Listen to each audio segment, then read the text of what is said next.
Hi, Kathy. Hi, Celeste. Thank you so much for having me here today. Oh, you're very welcome. Appreciate it. I don't understand how, these young children especially that are being put on for ADHD and bipolar and whatever else they're being, labeled with. How do these children learn? How can they function in school? My observation is that they just don't. They can't. Basically, what I see is they can't concentrate, and they, as you said, fall asleep. They have stomach upsets. They have, out of the maybe 300 side effects on one of those drugs, they'll have 4 or 5. It makes it difficult to study. It makes it difficult to study if you can't sleep. It just frightens me and makes me wonder what's going to happen to the next generation. What's happening to these children that are all being drugged right now? Where's our society going with this? That is an excellent observation, because the children who are active, curious, interested children are the ones who are most likely to act out in school. The very brightest get bored. They finish and everybody else is still working on something and now they have nothing to do. So, they look around. What can I do? Who can I talk to? Albert Einstein, if he were a child now, he was extremely bright, as everybody knows Einstein. He had difficulties with learning the way that teachers taught. His mother took him out of school and homeschooled him. Didn't they actually think he was retarded for a while? Or? They did. That's exactly right. If he were in school now, he would be drugged. We are taking our brightest children and drugging them. I mean, that to me, it's appalling and it's frightening. It is. Where's it going to stop? I don't see it stopping unless we do something about the drugging of these kids. If somebody had come in from some other country and said, I'd like to have all of your brightest children, please.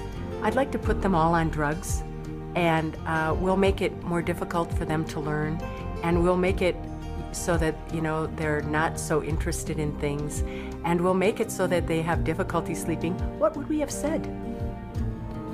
We would have said, get out of here. But instead, we're doing it ourselves. And it's very, very sad. Well, it's frightening to think what we have to look forward to right now. It is, so we just need to do something about it. What Kathy told me about Albert Einstein made me curious. She was right. Einstein was very quiet, didn't do well in school, and didn't even speak his own language fluently until he was 9. His parents thought there might be something mentally wrong, but they didn't do anything to him. And look how he turned out. Now we're told that famous people like Winston Churchill, Abraham Lincoln, Sir Isaac Newton, Mozart, and Beethoven had mental disorders. What if they had been drugged like Matthew? 8 million young people are currently on some type of ADHD medication, which experts say is chemically very similar to cocaine, comes with some pretty scary side effects, and is very addictive. Makes you wonder how many geniuses are being destroyed every day. This is Matthew's School of Fitness. He's gonna pump me up. Run in place. Ready? Throw some jabs in there. Yo!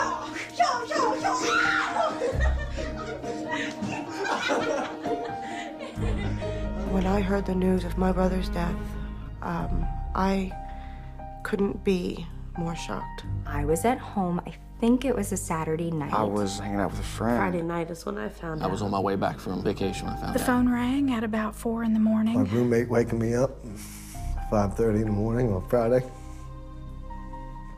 telling me the police were there. I didn't believe it. I thought it was the worst joke ever. I just didn't believe it. I said, that can't be him. It's a mistake. I said, Dad, it's a rumor. That's crazy.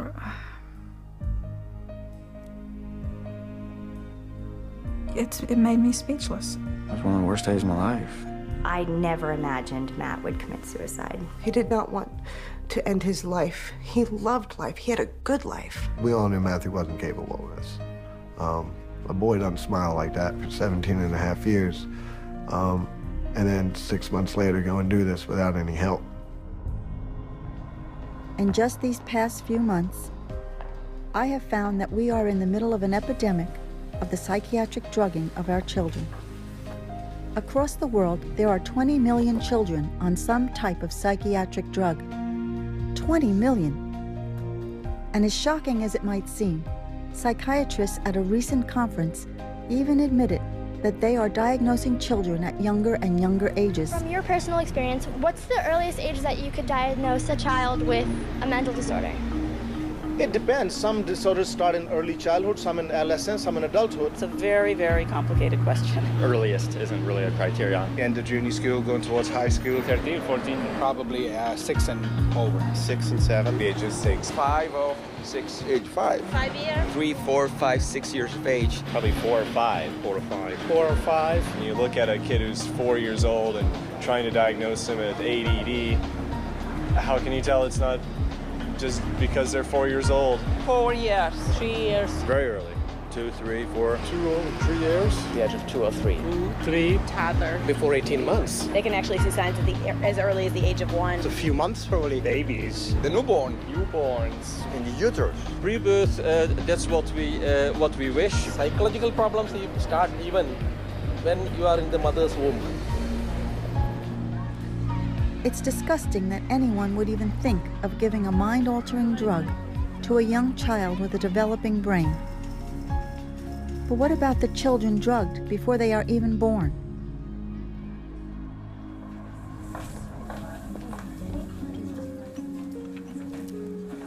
Another way that we're being drugged is through pregnant women. If they were to go in and have any type of, problem with their mood, as if any pregnant woman doesn't, they're putting them on these drugs.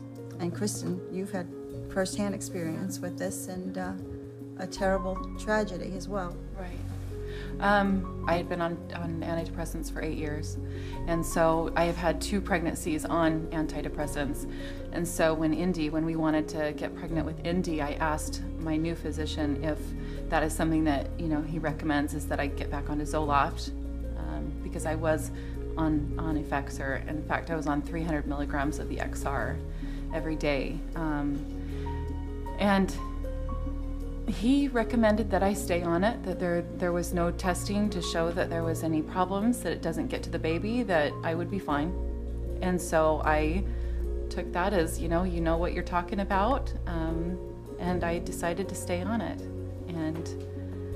And then went into labor 2 months early. They stopped the labor. The doctor came over and said, and was shocked that my OB hadn't said that Effexor was dangerous during pregnancy. And but he had immediately called down to the NICU and said that we have an Effexor baby and to be ready. And they were there. That must have terrified you. It did terrify me because I didn't know what we were up against at this point, but it was too late.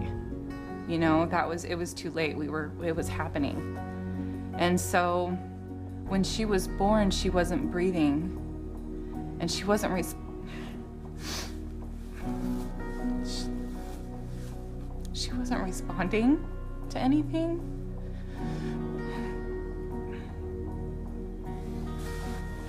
And at that point, when they finally did get her to come around, it was almost like that part of the damage that I had done was over, that it was okay. Oh my gosh, she's safe, she's okay, she's breathing. And no doctor told me that, through the breast milk, could she be getting any kind of the medication. We were in and out of, the hospital because she had severe problems with jaundice. She had severe problems with vomiting. She was lethargic, and she would eat maybe 5 to 10 minutes and then fall completely asleep, to the point where we would have to jottle her over and over and over again just to get her to be coherent enough to eat again or want to eat. She wasn't gaining weight. We came up, well, the pediatrician wanted to put her on medication, and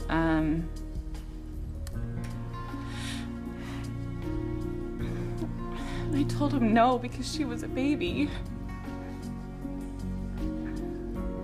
And in the whole time I was giving her medication through the breast milk, and okay with that.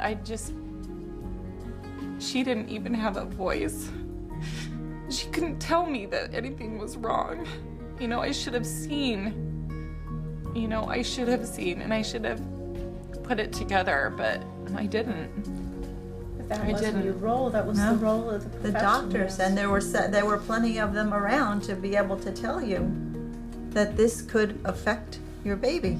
Well, and you think about it, you don't drink, you don't smoke, you don't, drink caffeine, you watch what, you take good vitamins. Why would you drug yourself? It goes right to the baby. And that just didn't... It's called a medicine. It's a medicine. They call it a medicine, so it seems like a good thing. You're supposed to. It's going to do nothing but good for you. And that's not what it does. It's as bad as all those other things or worse. Well, that's what I've said to my, to some people, is what's the difference between going to the guy on the corner selling heroin and going to my doctor? Because it's going to do the same thing. I did the same thing. I breastfed for 4 months on Zoloft. And the whole time they told me it was safe, and the only problem was watch out for sedation. But they never said, because sedation could kill your baby. Your baby might not ever wake up. No child should be lost that way, and especially with breast milk, mixing all these drugs in it is just a recipe for death. It really is. If you think about it, you wouldn't go to the store and buy a bottle or a can of formula that says, with Zoloft. Feed this to your baby. You wouldn't. Nope. Yeah, so I think of, and what I think of is all those babies that have been, claimed SIDS. How many of those mothers have been on medications and just don't know any better? I know they're out there. Of course they are. Of course they are. And there'll be more. There'll be a lot more, unless they are informed. It's hard to think of a story sadder than Christians. And what's even more outrageous is that pregnant women are increasingly being targeted by screening campaigns that can get them onto psychiatric drugs. 1 in 6 pregnant women today is diagnosed with a depressive disorder, and most are put on antidepressants, which means over 500,000 babies every year, born and unborn, are exposed to chemical toxins. And now, psychiatric researchers are trying ultrasound to supposedly diagnose bipolar disorder in babies still in their mother's womb. The problem with drugging pregnant mothers with antidepressants like Paxil is it dramatically increases the risk of preterm delivery and doubles the chance of birth defects, such as heart malformations. If I hadn't seen for myself what was going on, I would never have believed it. Psychiatric drugs are obviously not the answer, and yet they are practically everywhere. But if drugs aren't the solution, what is? After all, Matthew was having trouble. His problems were very real. What should I have done for him?